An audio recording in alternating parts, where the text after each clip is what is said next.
Hey guys, it's Zach with Harder, Happier, Healthier. I wanted to.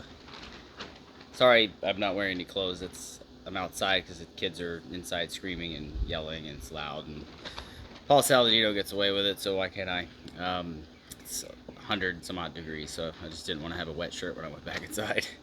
Um, I wanted to cover a few things. I get a lot of questions about just basic carnivore stuff, and I think some of us we forget that if we haven't been doing it for a while, there's a lot of nuances and things that you'll kind of miss. The big you know the my whole premise is I kind of follow what Dr. Chafee does. It's as close to meat, salt, and water as you possibly can for the optimal health. Um, you know, Obviously that's difficult in certain scenarios. There's you have social settings and things like that where that just it's pretty difficult. But I think that optimal is what we're shooting for, and the best way to do that is to just try as much as you can to try to push towards meat, salt, and water. What I do is I try to eat one, maximum maybe 2 meals a day, and I find that that actually makes me feel the best. So if you're, I think a lot of carnivores overeat, because we're so used to this like 2, 3 meals a day, eating breakfast, lunch, and dinner. So every time 5 o'clock comes around, we think that we're supposed to be eating, and we do it out of boredom. So I don't necessarily think that that's optimal. Um, but if you do get away with that, and you as long as you're sleeping well. I know a lot of times people that overeat can have trouble sleeping because our we have to digest that food, right? And your body has to break down that nitrogen, and it does that through urea. So you'll wake up having to pee, or your bladder will be full. I find that fasting is super helpful with carnivore, and I actually don't need to eat as often as I used to because I just I'm absorbing calories sufficiently, getting all the nutrients that I need, pretty consistently. I don't feel like craving or anything like that, so I don't feel any cravings. I think that that's a pretty good indicator of whether or not you're getting what you need. If you're craving things, then it's a pretty good chance that there's something your body's wanting or missing. So, um, but yeah, so fasting, eating 1 to 2 meals max a day, not overeating. You don't need to eat a certain amount. Some days you may be hungry, some days you may want to eat less, and that's perfectly fine. There's no, we get caught in this idea that we have to eat so much food, this and that, and that kind of paradigm and those things work when you're eating a sugar-based diet. When you don't need to eat that much sugar, I don't think that that's important. And other carnivores, I think, would agree with me that it's you eat when you're hungry, and you kind of listen to the satiety cues that your body's. Which if you've if you've been on a sugar-based diet, you've never actually felt what that feels like. Like it's a real human feeling of let me go out and let me kill my food and let me eat something, rather than, oh my god, I'm hangry, I don't think I'm gonna make it, I don't so it's those kind of feelings. Like, if you, I've said this before in some videos, but if you feel like you're not going to last more than a couple hours without eating, that is unfortunately, that is a sign of metabolic disorder. We know that 87% of the United States is metabolically unwell. So if you're one of those people, which chances are, 87%, that's a pretty high number. Chances are you're, either, unless you're following a carnivore diet, you're metabolically unwell. Practicing going, long periods of time without food, and seeing how you feel is a pretty good indicator of whether or not your body's metabolically well. But yeah, so just the basics.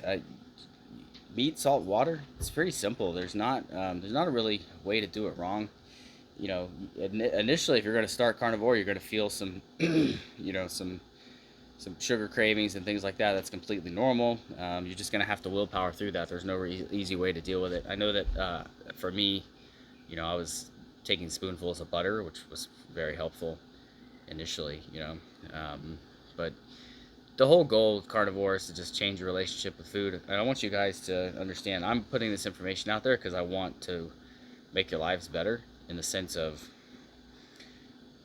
not being, to have true food freedom is to know that, hey man, if I didn't get to eat this morning, I'm not going to die. I'm not going to feel terrible. I can make it till tomorrow if I want to, right? I'm not addicted to the food. And we know that plant-based food, all plant-based foods are addictive because they work on dopamine receptors. It causes a dopamine response. And the reason is because those are a reward in a situation where there wouldn't be enough food. Okay, let's say we weren't able to capture our food or get enough food. A reward for a piece of fruit that we were able to find, right? It still would be more difficult. The fruit, and also, I hear a lot of arguments about, if we ate fruit for however many years, and that may be so, but the fruit that's in our grocery stores is 4 times sweeter, 4 times more sugar, 4 times more fructose, 4 times less fiber. It's definitely not the same thing. You absolutely can get fatty liver disease from eating fruit and too much fruit. Me personally, after so many months of carnivore, I don't enjoy fruit. There's been plenty of times where I've actually, tried a piece here or there, and it's made me sick. So, and I actually appreciate that. I'm glad that my body's telling me, hey, you don't need this crap, right? For most people, they would feel bad, eating a bowl of pasta. Not like now, my body's telling me, hey, we don't need this fruit. There's nothing. So there's just nothing in plant-based foods that we absolutely have to have. You'll hear people tell you that there is. That's a paradigm that people have been living in for a long time, and it's hard to break 10,000 years of practice that's just incorrect. Historically, we ate very little plant foods. We are not omnivores, for sure, for certain. Scientifically, the data's all there. They just don't want to admit it, right? Because if you admit it, then now you got to provide everybody with meat. And I don't know if necessarily if it's sustainable for everybody to eat nothing but meat. I feel privileged to know this information. I've saved up, uh, you know, because of food shortages and stuff. I've saved up about 800, 900 pounds of meat, and it's in the freezer. We're going through it. We're trying to cycle through it and add more stuff to it. I think, um, a time's going to come very soon where there's not going to be enough meat or even maybe plant-based foods for everybody. So I think it's time to think about stocking up. I do have an affiliate link with Agridime, which is it's a farm-to-table company. You can order 100% grass-fed, or you can do grain-fed. Prices are really good. Agridime is the name of the company. SOLT is the code for, I think it's 10 or 15% off. But their meat's really good, and you can buy a box that you get a 20 or 15% discount, and that price of that box stays the same no matter what. So even if prices go up, if you're buying ribeyes at $6, for a 12-ounce ribeye, that price doesn't change.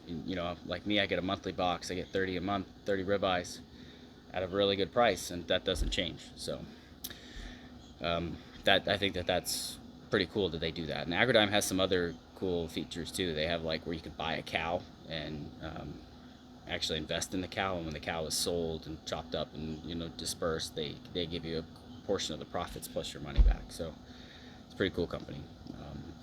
Again, but that's just going back just like the basics of getting that meat and making sure you have it, because it may not be available come here soon in the future. So but yeah, we're back from Utah, back in Phoenix. It's 105 degrees. It's a lot.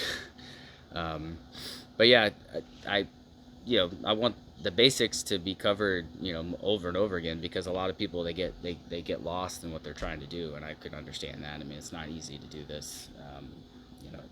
Society doesn't really want you to do it, and even though it's the best possible thing for you, health is our primary goal, and it's my primary goal. If I tell you to do something, it's probably because I think it's in your best interest. I'm definitely not out here blowing smoke. I know for a fact that this works. Just what I've seen it done to my family and my mentality. I think carnivore, physically, chemically, and mentally, is is just so much better for your body. You know, you don't get bombarded with the toxins from plants. And but yeah, you know, you guys, I am a coach for Rivero, so if you guys need to, you know, want to do a one-on-one training, I think it's like $18 for a half hour. It's not very much. Um, you know, just to get you started and try to figure out what the game plan is and what your goals are. Been pretty busy with that. I have quite a few coachings in the last week. So, you know, comment below. Find me on Facebook, Zach Solt. You can find my Facebook group is Carnivore, Harder, Happier, Healthier. So that's the program that I have that I have with my wife. It's a new business that we started, a coaching program. So that Facebook group is just there for information. There's a lot of really cool information shared in there, and a lot of cool ideas. You can ask. You know, there's 15-year carnivores in there. You ask a question, they're probably going to give you an answer. And there's some, you know, there's no rules in that group. So if you if you don't like, you know, we're not going to chastise you for eating plants or whatever. You know, ask questions to keep an open mind. If you have any questions for me, feel free to ask. You know, ask in the comments or send me a message on Instagram or Facebook. Instagram is at Carnivore C. But yeah, it's happy Sunday. We'll see you guys probably later this week. We'll do another video. All right, talk to you soon. Bye.